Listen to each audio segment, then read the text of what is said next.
I'm Werner Botha from Flinders University, Australia, and I'd like to, I'm very honored to present or to introduce our first speaker today, which is Professor Rajend Mesthrie from the University of Cape Town. And Professor Rajend Mesthrie almost needs no introduction because of his established reputation as a scholar in the field of world Englishes. But for those of you who are not familiar with his brilliant history, I'm going to read to you a very brief summary of some of the work that he's been involved in. So currently, Professor Mesthrie is Emeritus Professor at the University of Cape Town. He was head of the linguistics section between 1998 and 2009. He currently holds the NRF, which is the National Research Foundation Research Chair in Migration, Language and Social Change. He was president of the Linguistic Society of South Africa between 2002 and 2009, and president of the International Congress of Linguistics, which was held in 2018, but it's held only once every 5 years, I believe. I was also fortunate to attend that conference, and I really had a great experience there. He has worked on the topic of world Englishes since the mid-1980s in his own right, as well as with an emphasis on multilingualism, variation, and contact. He is past co-editor of English Today between 2008 and 2012. Amongst his book publications are Language and Indenture, English and Language Shift, The History, Structure, and Social Linguistics of South African Indian English, Language in South Africa, and a book that many of us will be familiar with, World Englishes, together with Rakesh Bhatt, which was published in 2008. And most recently, Youth Language Practices in Urban Language and Contact in Africa, together with Ellen Hurst Harosh and Heather Brooks, which is published in 2001. So without further ado, I'd like to introduce to you the first presenter, Professor Rajend Mesthrie, and his talk on world Englishes and multilingual variation, integrating Kashruvian and Lebovian approaches. Thank you very much.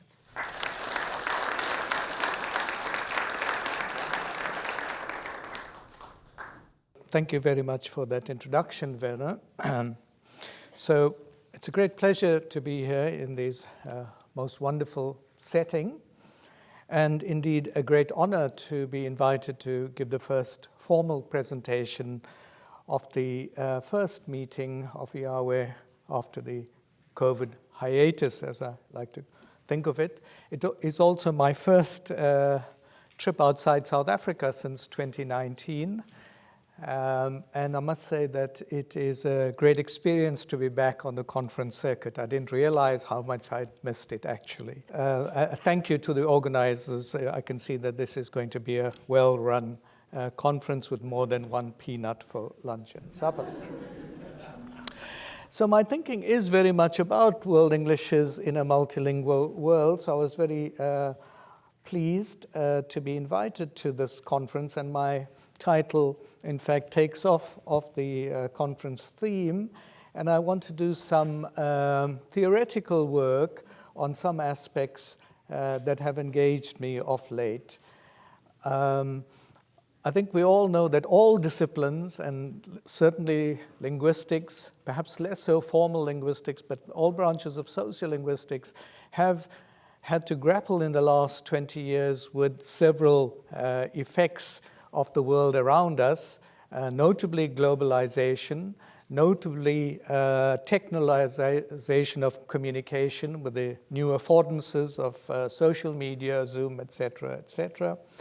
And also there has been a multilingual turn in the social sciences in the last 20 years. So it is entirely appropriate that this organization, which has always emphasized multilinguality, dedicate this conference to the theme of multilingual. I'm going to take it further by looking at variation. I'm sort of been lucky enough and old enough to have dabbled in many fields in my life, and I've always wondered why variationism, North American variationism a la Lebov, and the kind of contact linguistics with the world Englishes perspective by Raj Kachru and others have seldom had meetings together. Intellectually, they seem to be worlds apart. And in my lifetime, I've worked on both, but I've also tended to keep them apart somewhat. I was quite comfortable doing variationism when working with English as dominant language in societies, especially in South Africa. But when I looked at other languages of the country or of other countries, I've tended to take more and been inspired more by contact perspectives. And I think the time is coming now in a kind of bravely new multilingual world to attempt some kind of integration. And this will be the first part of my talk. The second part of my talk will again be on multilingualism, this time based on the South African experience, showing why multilingual perspectives need even more sophistication than you get in the Lebovian paradigm. So I don't need to talk to you about multilingualism much. This is a sign from not South Africa, but South Australia. And I can also take it for granted that people here are familiar with the basic tenets of variationist sociolinguistics under a la Lebov. The emphasis that societies tend to become hierarchical and that this social hierarchy and sometimes contestations are mirrored in the linguistic and sociolinguistic setup. And the big questions remain about how concepts like class, ethnicity, gender, and style remain relevant. These have been criticized in the last 20 years as being somewhat super categories, grand categories, and many people in the social sciences would prefer a more bottom-up approach with room for identity engagements rather than top-down homogeneity suggested by some of those grand categories. Nevertheless, in fact, the Lebovian paradigm has easily absorbed this bottom-up perspective thanks to the work of Penny Eckert and folks in Stanford mainly, but not only, where we look at sociolinguistic identities of young people and the role of language variation therein, but as I've said, mainly from a monolingual perspective. So I'm now trying, not with complete success, to say, how can I integrate some of the great insights from Lebov's work and some of the great insights from the work of world Englishes as well as contact linguistics of multilingualism generally. And I think the trick is that one doesn't think of multilingual societies in an additive fashion of having language A, language B, language C, language D, and studying each one separately for variation, although that can be done to some extent. How about considering the whole multilingual repertoire and then seeing how some of those categories I've alluded to are arranged and so forth.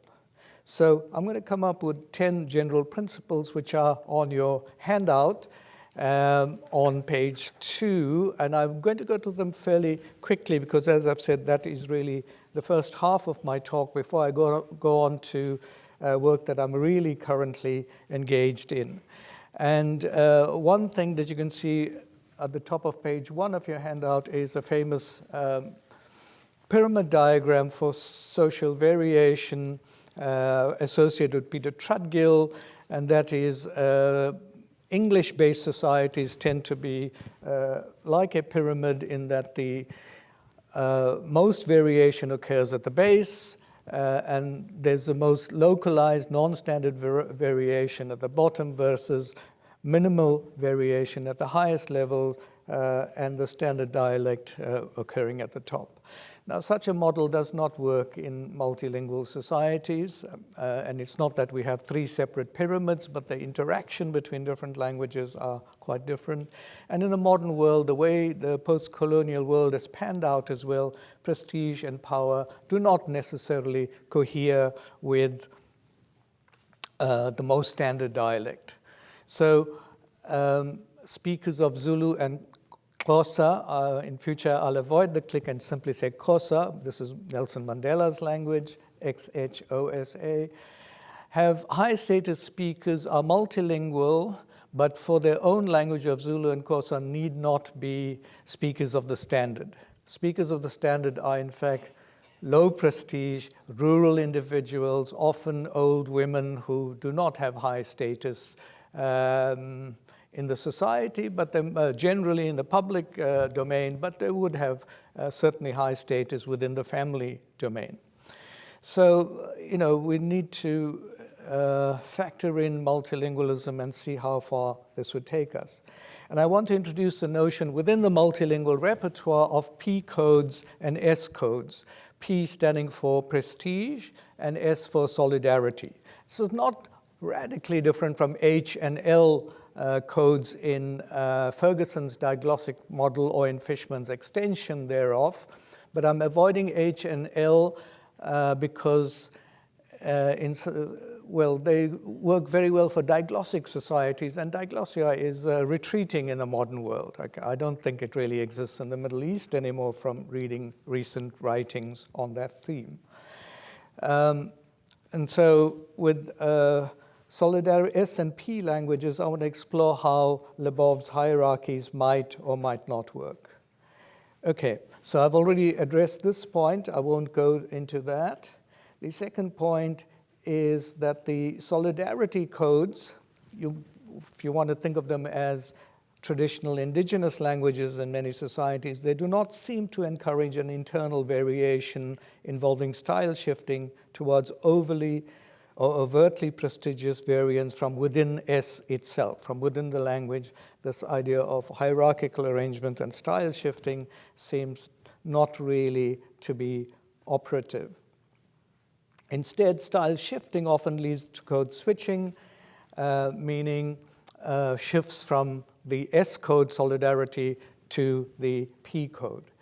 And this is going to be the theme of my second half of the lecture, how code switching takes us into additional third space effects largely lacking in monolingual repertoires.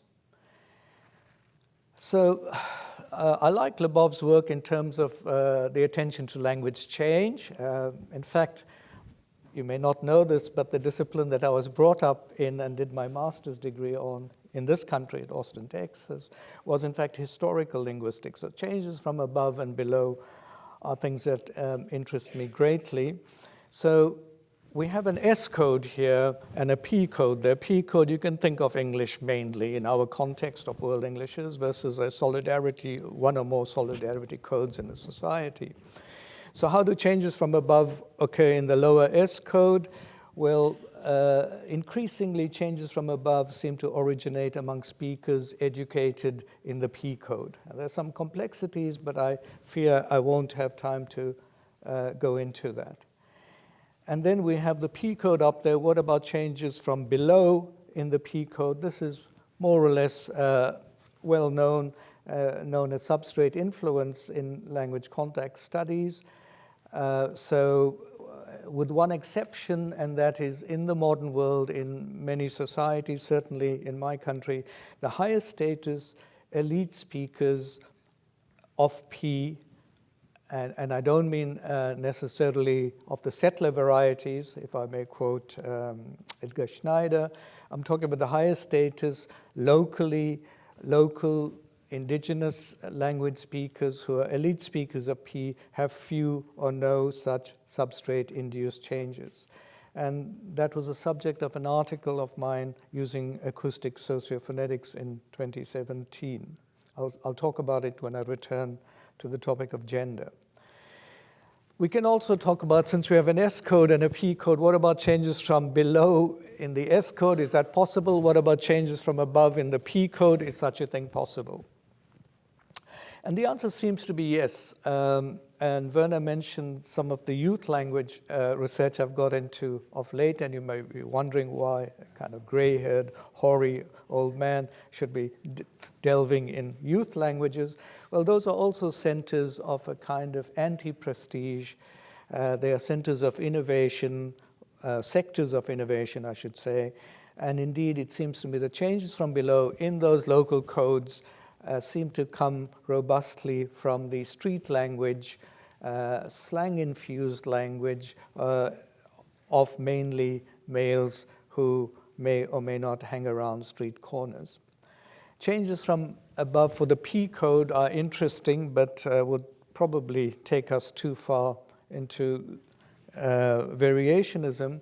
But the idea is, where do, let's say, British speakers get their prestige norms from, the new innovations, where do they come from? And likewise in America. And it seems to be globally that it's a kind of exchange between British-oriented varieties and American-oriented varieties that influence each other as to what is a change from above, from the outside. And so I think American norms, especially post-vocalic R, are indeed disseminating all over the world. And I think even in the UK, RP-like varieties are reintroducing, and it's a strange circle, post-vocalic R from American norms via Hollywood especially, but not only. And this is happening. And in America, what happens? Where do you get your prestige external norms in English for? Well, that's an open question. 30 years ago, it was still a kind of dynamic. I know we're not far from Boston Harbor here, the dynamic between British and American English, and it was new norms setting in via a rejection of, well, a little complicated with post-vocalic R, of course, the reintroduction of a norm that was going out of fashion in England. So it's a kind of dynamic between English and American norms. And I'm often interested in science fiction movies. What happens when the aliens come down to Earth? What variety of English do they speak? Well, since they're in Hollywood, they speak American English. But the bad guys, the really bad aliens, speak RP, okay? So there is this sort of change from, variation from above more than change from above. All right, then gender effects are operate differently in S and P, I believe. In P, Lebovian effects are quite strong, and that is women play a role in leading in prestige variants, and I've showed that in the 2017 paper. We now have a fairly large young black elite. The social dynamics of South African society and the economic dynamics have changed. And indeed, there is a class of well-heeled young speakers, in South African terms, still perhaps labeled black, but they speak what I call a deracialized variety of English. They don't speak traditional black South African English, which is very much a second language. These young elites have been to the best schools associated with high status, white English speakers, etc. And the women speak the most prestige variety with no substrate influences whatsoever. They have shown the highest degree of crossover into what used to be the white space of speaking, but which I now call a deracialized space, because the most prestigious variety of English in South Africa is no longer associated with whites only. But the men, the young elite men, hang back somewhat. They cross over, but not entirely into what used to be the white space. So there's an interesting gender dynamic. In the P code, the S code, the solidarity code, gender tends to be arranged differently in non-Lebovian ways.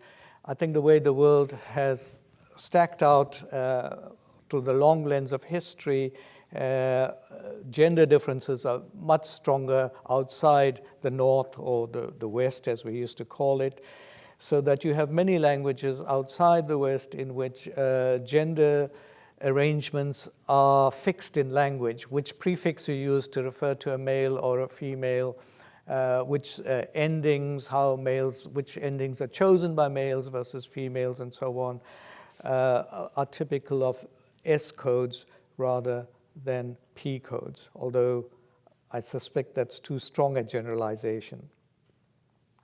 Social class, there are class effects for sure, but I think the best way to understand social class is to look at the whole repertoire or proportions of use therein, and that's more symbolic of class than specific variables in the Lebovian fashion. All right, so what proportion of your repertoire in daily usage is used up by a P code versus an S code is probably correlatable with social class. Ethnicity, on the other hand, coheres with the degree of command of the S code rather than with varieties based on one of the codes. So you have to use the S code to survive on a daily basis, not just survive, but interact on a daily basis. And I think the degree of command of the S code tells you something about ethnicity, and perhaps a little bit about social class. Age variation, I won't talk about that except to say that that can change over a lifetime, and there is an effect. You can guess at the status of speakers at different stages of their life depending on the proportions of S and P codes that they use. So I've come to the end of the first part, and I'll give you a 30-second break while I have a bit of fresh water from Stony Brook. We have a Stony Brook wine in Cape Town, and silly me, I forgot to bring the next time I come here, I'll bring you more than one to make up Stony Brook wine made in Cape Town, actually in Stellenbosch. But this water tastes better now that I think of it. Okay, right. Okay, so now you can see that there are possibilities of charting out the social structure in multilingual and monolingual societies. There are clearly different arrangements, but there's a possibility for for research that tries to operate at a comparative level. I now want to talk about differences where I believe, although Carol Myers-Cotton did say that style shifting in monolingual societies is somewhat parallel to code switching in multilingual societies, and her example was a talk show host who talks, like in a fancy American way, but then suddenly he slips into a more vernacular mode and says, "Oh, what the heck, I'll allow you to do it." Okay, "What the heck, sir," was the title of the article. And she believes that those effects there, those socio-pragmatic effects, are somewhat similar to those that occur in code switching. However, I believe that here's another element in New World English studies, and that is across the world, people are becoming increasingly proficient in English without necessarily losing their English. So the kind of degree of multilingualism is, I think, increasing in many centers. We've heard about Singapore, New Delhi perhaps. South Africa is what I'm going to base my talk on. But since my talk is also based here, it's a Se Ranran Chama lecture, I believe, I thought I would include some examples from Asia and in particular Indian English.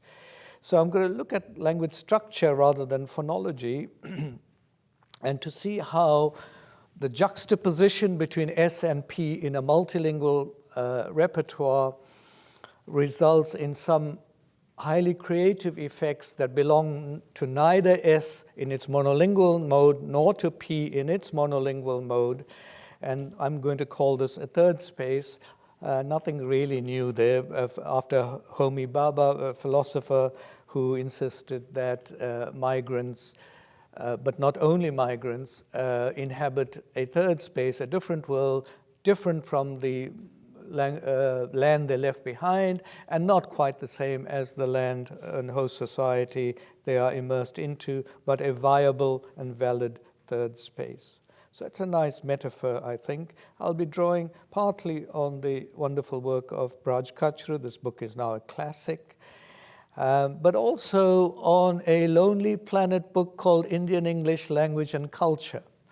And here is the only language in the world to have a Lonely Planet book of its own, and it's not only a language, but it's a World English variety, all right? And it's a book that I absolutely love. I think if Braj were alive, he would recognize that, hey, here in a commercial way and a highly entertaining way, and in a non-electronic way, Braj would have appreciated in book form, is everything I've ever preached and taught and researched about Indian English, but it is for the popular tourist. If you can get a hold of a book, it's now in a second printing. It's a total time pass, as the cover says, all right? Total time pass. And here's page 31 on borrowings. Now, my talk is not about borrowings. That's old hat that is from a distant era, still happens, and there are more nonce borrowings, which are more like switching these days. So borrowing's well known. I won't spend time on it, except to point to one example at the bottom of the page on the right there, and that is the word cushy, as in a cushy job, meaning comfortable, well-paying, easy, etc.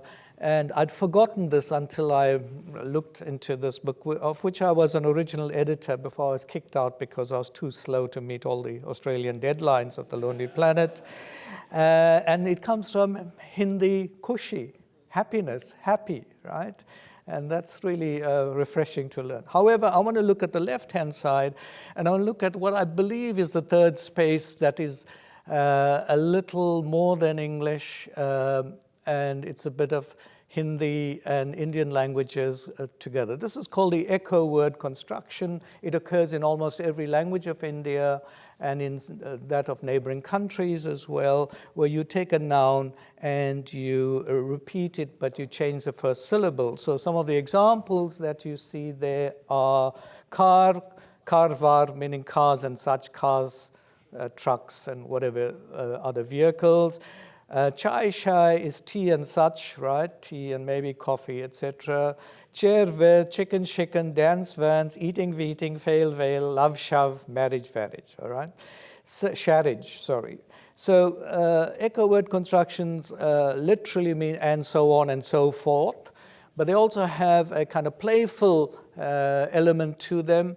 They also have a slightly derogatory effect. So marriage, sharriage, your granny wouldn't talk about that because she believes in the sanctity of the phenomenon, but a teenager would say, oh, don't talk to me about marriage, sharriage, okay? So these are very expressive, and indeed Emino in the 50s considered to be one of the features that made India a linguistic area overriding the different language families of the country. And I'm interested in this because I'm thinking these are not borrowings now. This is really a third space. People are speaking English, but they're importing rules from Indian languages. More so, someone's done research, I think it's Trivedi, who's found 20 zones in India for slightly different practices as to how exactly you do the echo part of the word. So in Tamil Nadu, for example, you would change the first consonant to a K, so puli, tiger, becomes puli gili, tigers and such. All right, I'm not scared of tigers and such, puli gili. In Hindi, you can see it's V. In Bhojpuri, a language that I still know 3 generations down the line in South Africa, it's a W, but that's the same phoneme as a V, except there's a different rule. If the first word starts with a vowel, then like ah, then there's no consonant in the echo, but it becomes an O. So 20 zones with slightly different rules. So yeah, I'm saying I'm very interested, and I haven't done the research yet, and if anyone wants to join me with data, etc., they're more than welcome. So which language rules predominate in Indian English? Or do the rules differ in, I would be surprised if in all 20 zones, but are there like 4 zones for Indian English as to which rule of the echo construction that they take, okay? Is it a V or a K or a G, that's the first consonant, and how does the vowel change as well in the first syllable? So here we have, and traditionally language context scholars said that you don't borrow rules. You borrow words, you don't borrow rules. So this is quite interesting, but I don't want to give it a borrowing and a contact and an interference perspective. I really want to give it a psycholinguistic track. What are multilinguals doing when they are in the new, brave, multilingual world doing things like this? And to answer that question, I want to look at my COSA data. But before I do that, one more aspect that interested Braj. So that was the way that loan words from English are internalized in a language like, say, Hindi. And here nouns and sometimes verbs take on a special auxiliary or operator or integration auxiliary like karna, to do.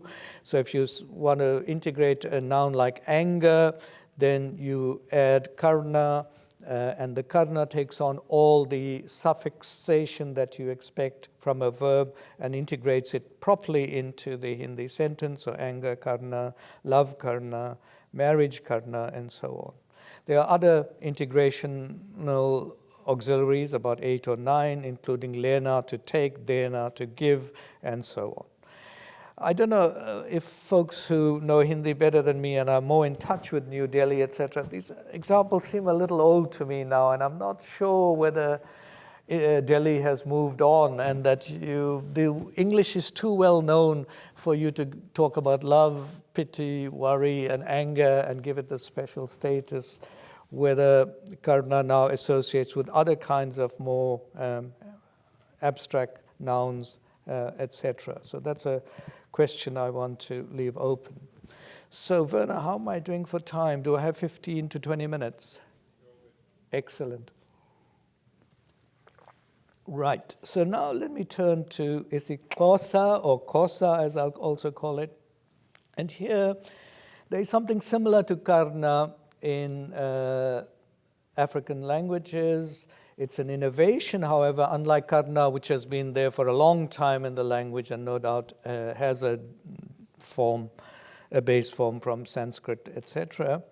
This is more a kind of innovation, and it's not a verb, but is a suffix, a morpheme. And Bantu languages, not all, but most Bantu languages are heavily agglutinative, so no surprise that important categories are conveyed by bound morphemes. So isha is used as an integration auxiliary. People take in verbs from English and add isha to it. The people who do it are young, highly multilingual. The older generation didn't do this much, but the younger generation who would English as the main educational language, but who are confident speakers of a language like Xhosa, would say things like favorisha to favor, sufferisha to suffer, struggleisha, botherisha, etc. And there's a whole list of words.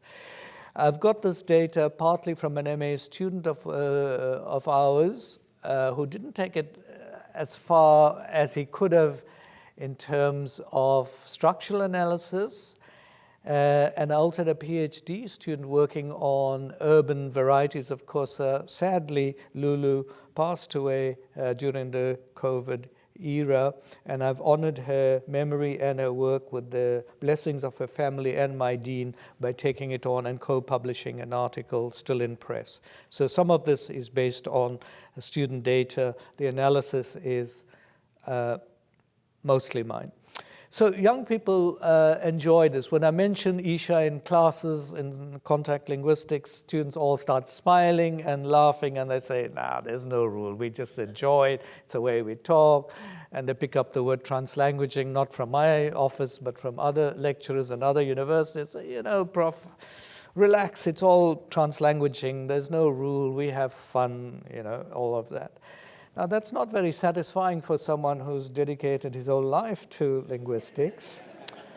And so I start to ask deeper questions, like, does every verb take isha?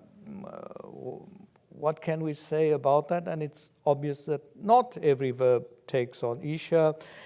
And looking for verbs that don't take isha is a bit, like Lewis Carroll, right? Try finding something that's not there. So it's been a fascinating challenge and got me back a little bit into syntax. I like doing descriptive syntax more than generative, but I'm not afraid of generative or other syntax.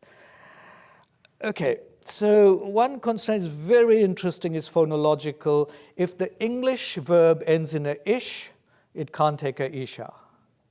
Now tell me that's not third space, right?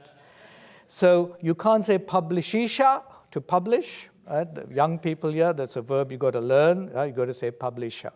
Or else you will perisha, not perishisha. Okay? And the word diarize is close enough with the eyes suffix, however you spell it, to be sufficiently close to ish, so it's this sort of sibilant-like qualities here that block the use of isha. So there's a phonological constraint. Once again, you have to say diariza, not diarizisha. And that's a fairly natural phonological constraint. But there are also morphological constraints, and I've kind of trawled through the students' data carefully, and in no instance have I found to email, I'm calling that a morphological effect, but it's also lexical effect, to email, to update, to upgrade.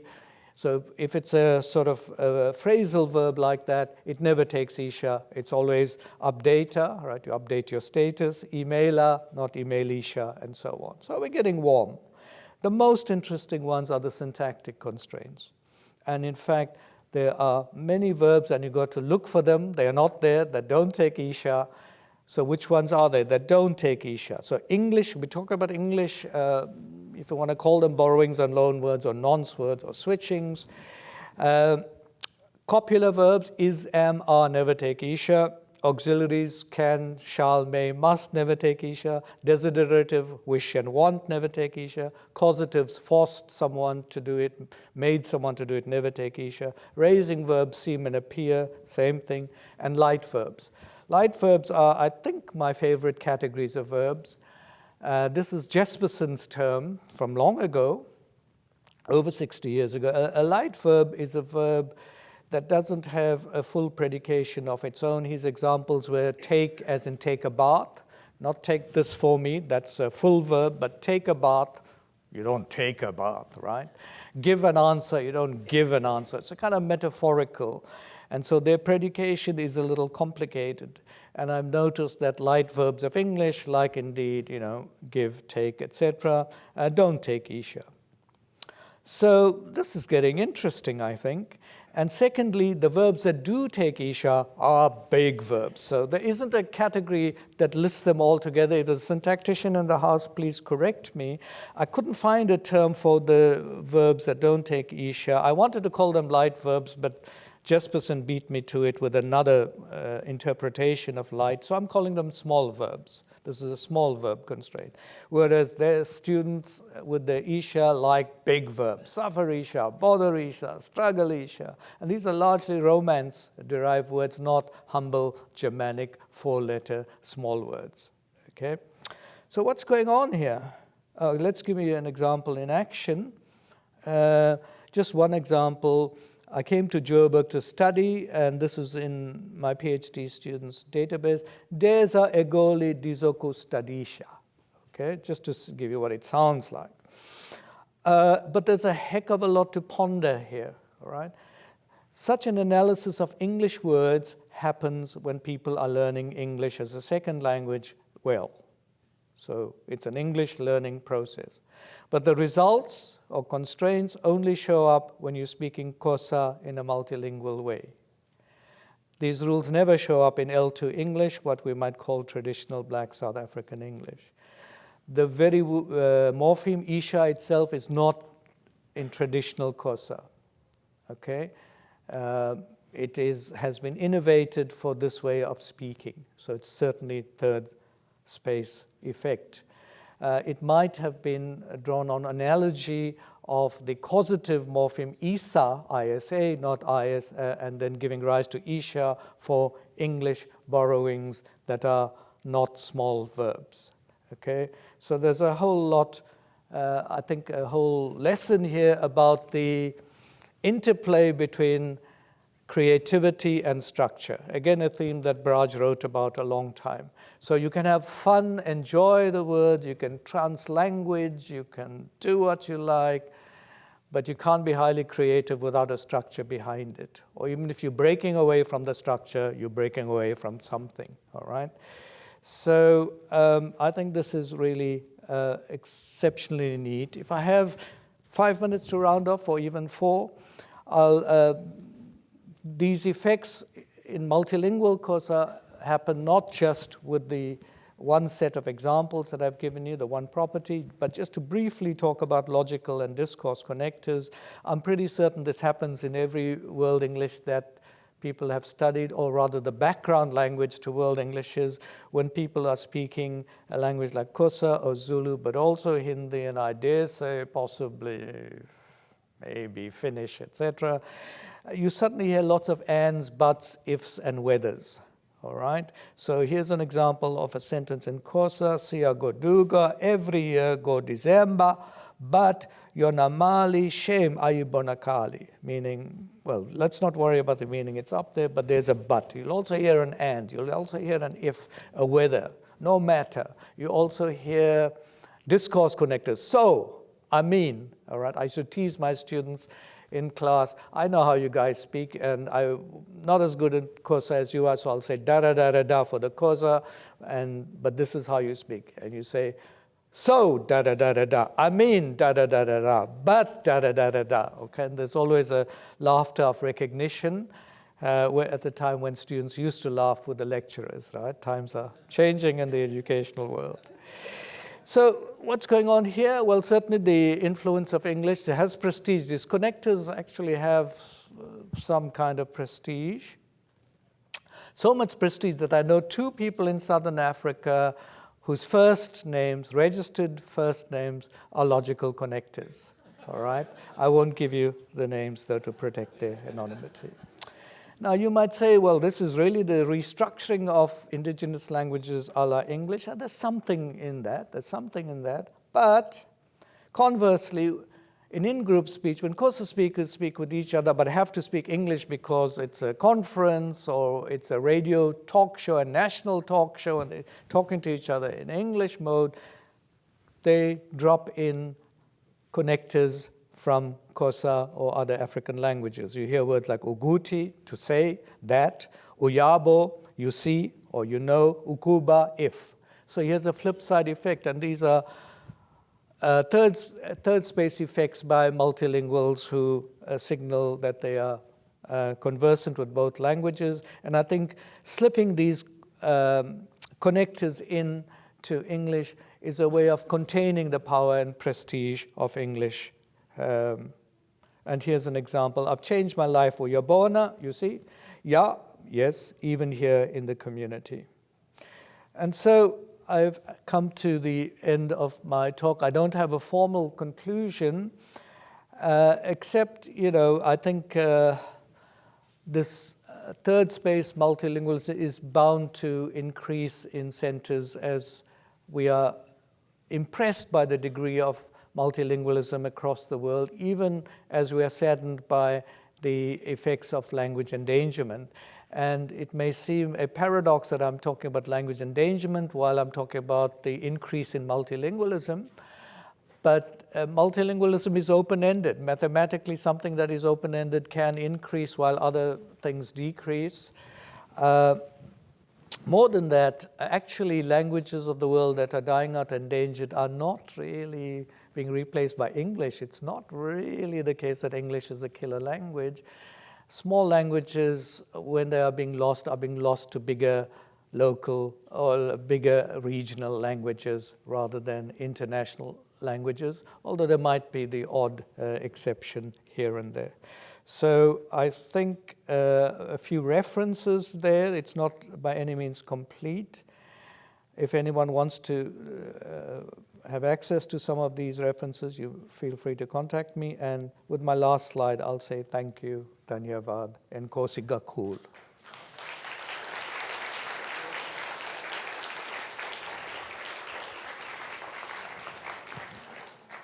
Thank you.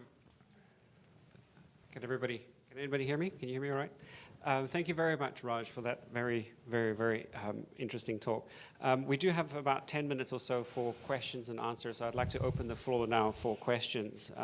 We have 2 microphones on either side of the room, so just raise your hand, and if I may ask that you could please stand up when you're asking your question as well, please, so we can see you. Thank you so much. Any questions?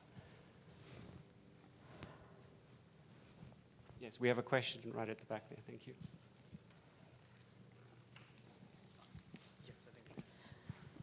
Thanks, Raj, very much for the fascinating presentation.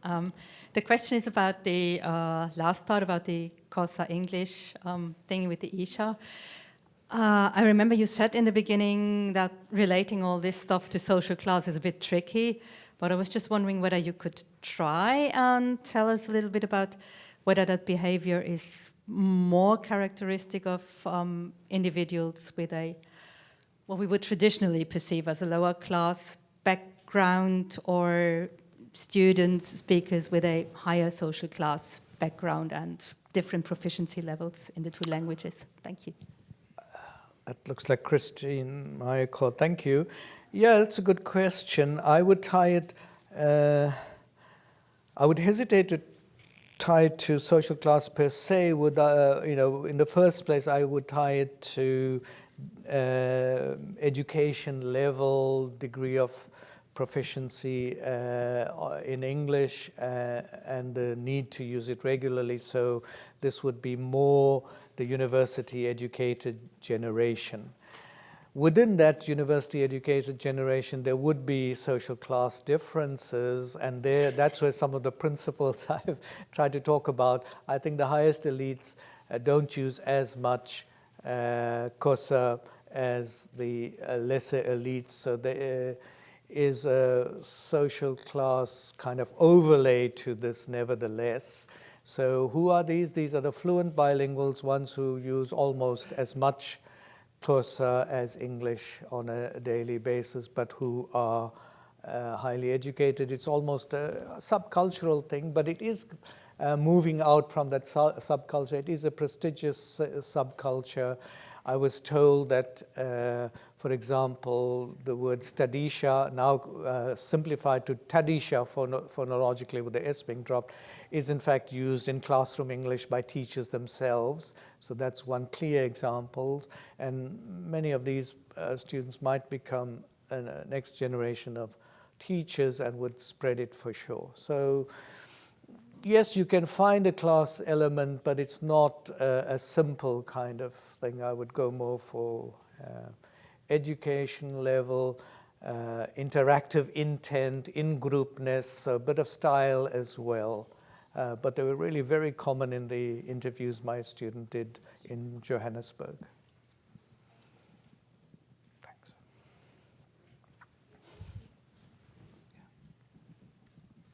Rajend, thank you very much for this beautiful presentation and showing the multicoloring of English in a context of multilingualism. You're suggesting that part of the incorporation of elements such as connectors and Isha and so on to English words represent some kind of an instantiation of prestige. What kind of factors were you looking at to suggest that that may be the case, as opposed to simply what Braj Kachru called the bilingual creativity? Now we can say multilingual creativity, whatever comes to mind.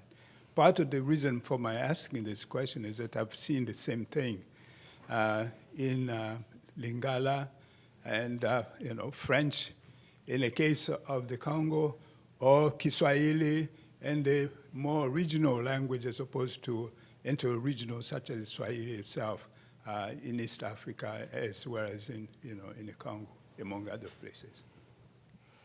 Yeah, well, I don't think those things are incompatible. Indeed, there is a astonishing degree of skill and creativity when people code switch, for sure.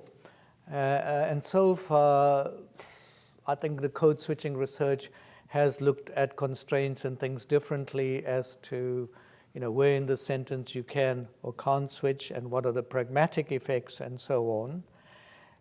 So with what I've been studying is I'm really trying to say psycholinguistically, but how is this actually happening, all right? So it's not incompatible with saying it's creativity, but there is structure, we're keeping the structure of English alive and we're keeping the structure of Xhosa alive when we're speaking, and when we switch, we go back to not where we stop speaking Xhosa phrase, but we go back to the Xhosa phrase is keeping touch with the English phrase, and that's quite astonishing. It is highly skillful and creative. It's a challenge to syntacticians that I'm not sure that they've quite solved even exactly where you can and can't switch. So indeed that is creativity. I forget now what was the alternative you were suggesting, that apart from saying that it's creativity. Versus prestige. Prestige. Yeah, well, indeed, sorry. So I think it does talk about the prestige of education, but the prestige of being bilingual, and the prestige of being bilingual enough to be creative and to play with language structures and not to be hidebound by them, so that while you may switch to and, but, if, and whether, also to be able to do the counter switch when you're speaking English, but with an audience that knows those words and the ethos behind those words. I'll be delighted if people from other situations, naturally, French indeed in Africa and French bilingualism, I believe would fit in with the model that I've been sort of tentatively suggesting.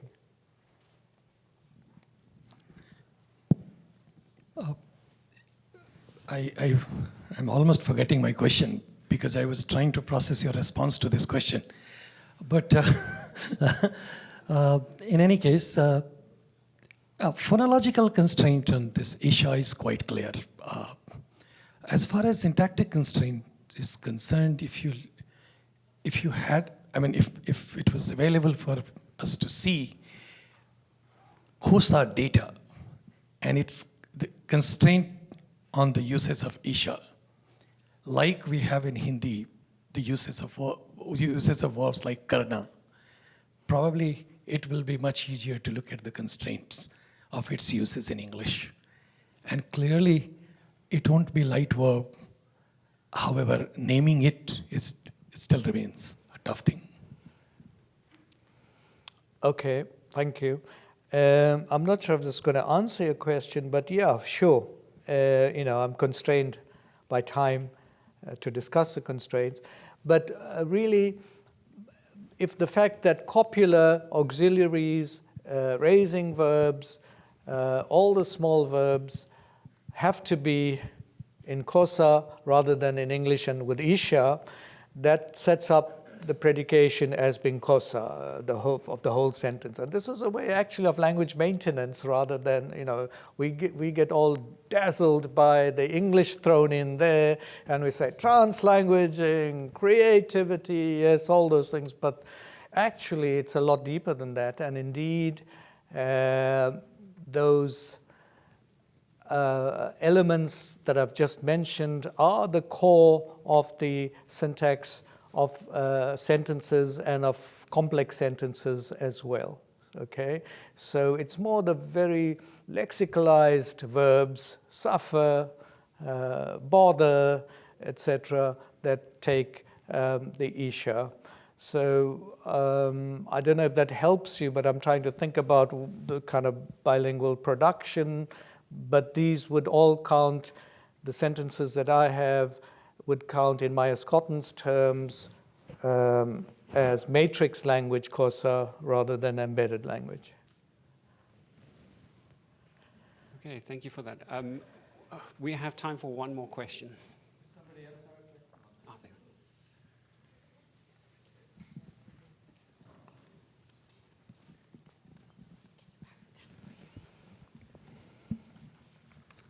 Thank you very much for your speech. It was great, very inspirational for my, research, which is going towards this aspect. But I'm not going to ask you a question. I just want to thank you. But I want to, as a finishing up, as a comment, I want to give an example from an expanding circle country. I'm not Indian origin, so I don't speak Hindi, but I am Turkish. And there's an emerging Turkish nowadays, which is called Plaza Turkish, in which we have English as the prestige language influencing the Turkish of people who doesn't speak English. But they think because it's prestigious, they like mixing Turkish with English. And obviously there's no research about it yet in Turkey, but we are just finding out about this. And it was in fact all over the place, as I am from an EMI, English medium instruction background in secondary and higher education. We always mixed English with Turkish because we were already having language bilingual education. So it's now becoming more and more interesting even for our university students, which are, again, an EMI context. And they are actually doing research, bringing into questions about this. I want to give you this example, and it is about structures again, mixing and adding Turkish endings right after English, and sometimes using English pronunciation and Turkish ending. You can't understand, most probably. I can't understand either in most cases because it's among young people and emerging. Maybe there are such varieties occurring for syntacticians to worry about or work on. Thank you very much. I just want to give you this example. Well, I'd like to answer the question that you didn't ask. It's very interesting indeed. And of course, Turkish has a parallel to karna. I believe the verb do does a lot of that integration work for sure. But listening to you, I was thinking Turkish S code changes from above, coming from the P code English in this case. I don't want to squash everything into a simple formula, but there's that ingredient even while other things are happening. So indeed, we'll keep an eye out for Turkish English varieties. Thank you very much. I just have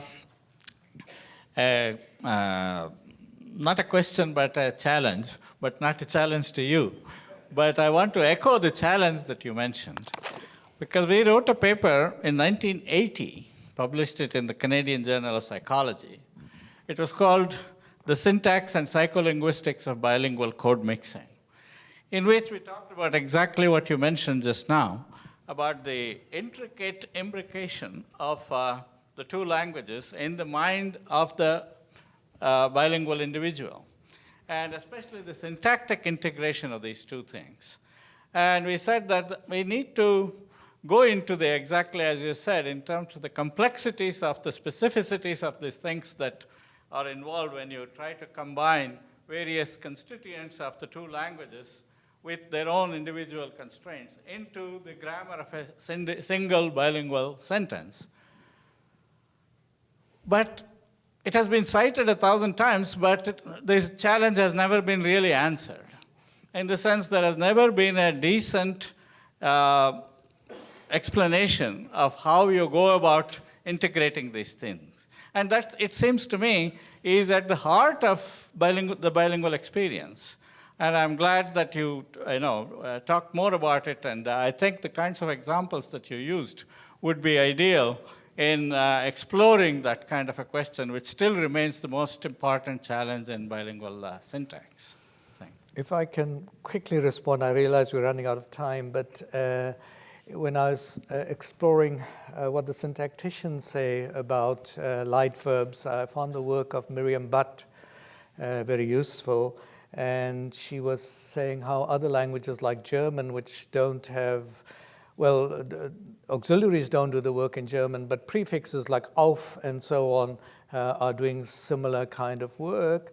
And she was alluding to, and I haven't had time to look at it, but since you mentioned psycholinguistics, I think it's relevant here. She was saying that brain imaging studies have shown that for German, the kind of lighting up in the area, different parts of the brain and different colors, etc., for auf, etc., so that the class of light verbs she was claiming quite strongly in a co-authored paper, which I haven't read, but she alludes to, that light verbs are stored differently in the brain as non-light verbs. And so we wouldn't guess that very much from ordinary monolingual English, but we can see how multilingualism is really showing how things are going on. So I look forward to, in my semi-retirement without pay, to to reading some recent psycholinguistics, and I'm very much aware of Sridhar and Sridhar's work, and I've quoted, not this paper because I haven't done that much psycholinguistics, but I've quoted some of your other work in relation to second language English and world Englishes with approval. So maybe I'll redig up the psycholinguistic paper and have a second crack at it. Thank you very much, everyone. All right, thank you.